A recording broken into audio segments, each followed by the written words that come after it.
Friends, many of the parents who come to me are following the home program.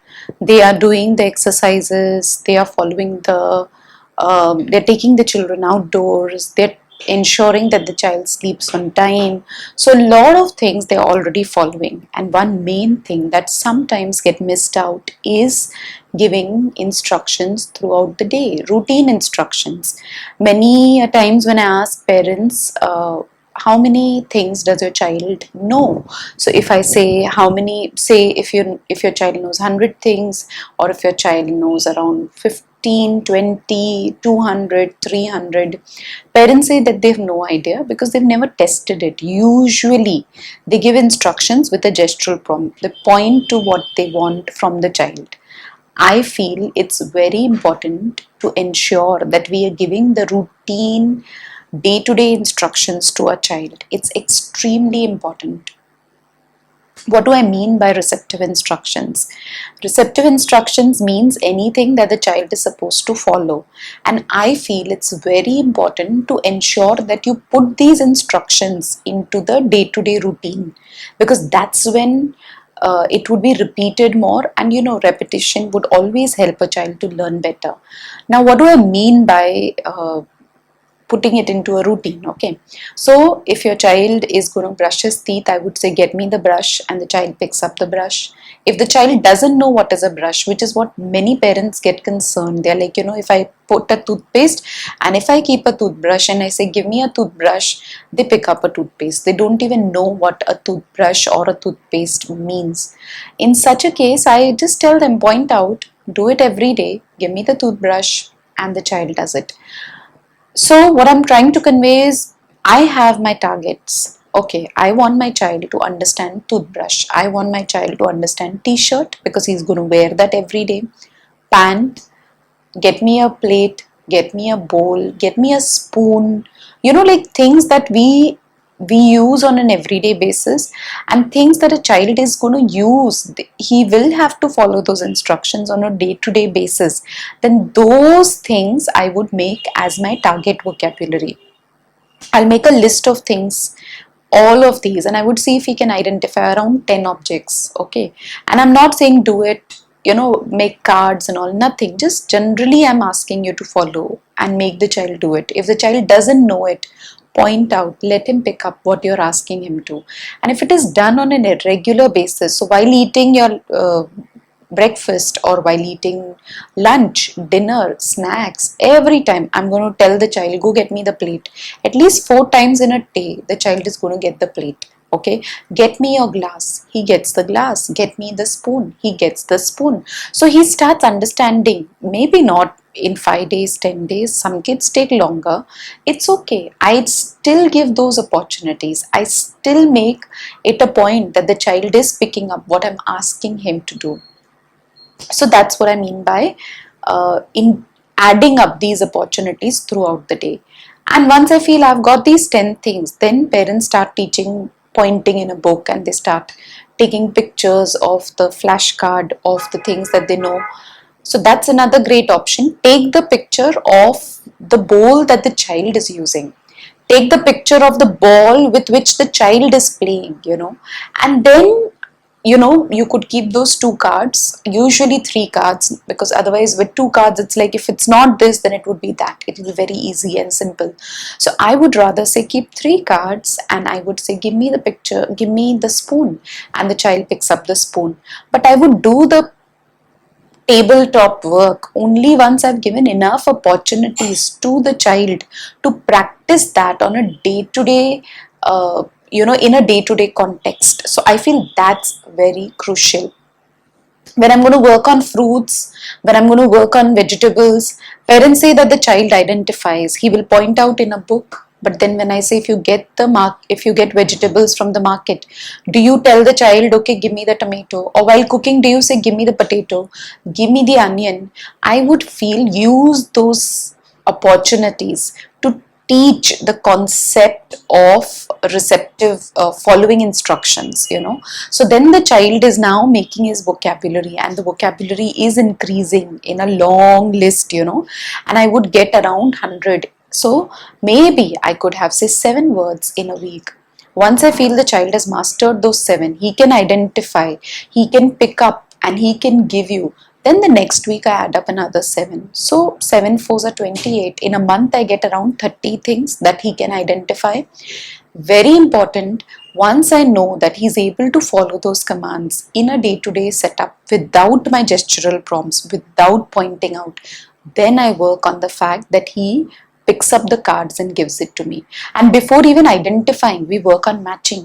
So I could take 2 pictures of the bowl, the same identical pictures, and just ask him to match. And while he's matching, I'll say, okay, match bowl to bowl. Very good matching bowl. Okay, now match spoon to spoon. Match the apple to apple. So you're using things first as matching, and once matching is achieved, then I work on receptive instructions, where I would tell him, okay, give me the apple, and he picks it up and he gives it to me. I also suggest to parents that don't use the command give me, because unknowingly, if I'm doing a card, and if I say give me the apple, and if the child picks up a brush and gives it in my hand goes like this, and the child takes that as a cue, oh, maybe I've made a mistake, he puts it back. So maybe he's not listening, he's looking at your cues. That could be the thing also. So instead of saying give me, I would keep a basket and I would say put the apple in the box, and he picks it up and puts it in the box. If it is a mistake, okay, usually parents look, don't do that. I would correct the child and I would say, oh, you picked up the spoon, I told you to pick up the apple, here is the apple. Correct the child. There are many ways to prompt a child, but I feel more than these cards, the main thing to take care of is that I give those instructions throughout the day.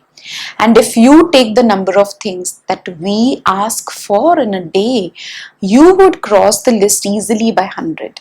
And once you feel you've reached up to 100, then instead of expanding or making this list longer, I would make the vocabulary go even horizontally. I'm sure a speech therapist would be a better person to suggest what needs to be done, how to increase the vocabulary, how to make it better. But what I feel is that you have those opportunities throughout the day. You are, as it is, giving instructions throughout the day. If you're working on ladder, you can take a picture of a ladder. If you're playing with the therapy ball, take a picture of a therapy ball. Name things in the environment. Be very specific while you're naming things in the environment. Don't make it like, okay, give me biscuit. You can say, give me Parle-G biscuit. Give me the hide and seek biscuit. Don't say things like, okay, get me the chocolate. I can say, let's eat dairy milk. Let's eat the 5-star. So be very specific while you're naming things. But the point that I'm trying to convey here is that throughout the day, there are numerous opportunities which occur in the self-help skills of a child. Use those opportunities to develop the vocabulary of your child. Just don't see that, cards, matching cards or identifying cards is the only way to develop vocabulary. And as I told you, if you're doing it every day, every single day, your child will learn it. I've worked with kids where I've seen, just to pick up a comb, she would always pick up a toothbrush, or she would always pick up a shirt or something. It took us maybe a year to make that child understand what are we trying to tell. And I realized that these parents were only working on cards, and that too in a therapy setup when the child would come to us for the behavior sessions. They never gave this child exposure in the general context. So if I would say, okay, would she know which is her t-shirt? They said, no, she can't. Would she know which is her pant? No, she doesn't. So I feel, start with those opportunities. If your child knows the shirt when it is kept on the table on your bed and he or she can pick up the shirt, then open the cupboard, keep it in the cupboard. See if your child knows what's your, if he can identify a shirt from the cupboard. If you feel matching is achieved on a tabletop where he's able to match ball with ball, bat with bat, I use opportunities like get vegetables and ask the child to sort onions with onions, ladyfinger with ladyfinger, tomato with tomatoes. The child is learning a very important concept of matching, and it's done in the natural context. I think that's extremely important. So a lot of my goals as an occupational therapist, which are about visual perception, are getting worked upon, and you can add up language there. So while he's matching potato, I can label potato. While he's matching tomato, I can label tomato, and I'm adding that to the list of the vocabulary that the child knows. So use those opportunities. If you have your vessels, your utensils, ask the child to match glass with glass, ask the child to match bowl with bowl, spoon with spoon. He will know what things are kept in the house and where are they kept and what are they named. What I'm only trying to convey is give them those opportunities throughout the day and develop that vocabulary. And they do develop it. Repetition is the mother of all skills. Use these day-to-day opportunities to repeat them, because this is in the natural context. Sitting on a tabletop and doing them repeatedly is also okay. But if you do it in the context, child learns better. I hope this tip helps you, and I hope and I pray that you give those opportunities to your child so that the vocabulary list not just expands, increases. The child just learns it, and then I'm going to increase the list horizontally. If the child knows what's an apple, and if the child knows what's a bat, I would say, give me something that you eat, and the child picks up an apple and gives you. So you're not just working on give me apple, give me shirt, give me pant or whatever. You're also working on give me what you eat. Give me something that's red in color, and the child picks up the apple and gives it to you. So that's the way I would develop the vocabulary of the child. A speech therapist will definitely guide you better, but I believe as an occupational therapist, grab those opportunities in the day-to-day context, which occur in the context of self-help skills, in the context of helping with chores at home. That makes them more independent. Thank you.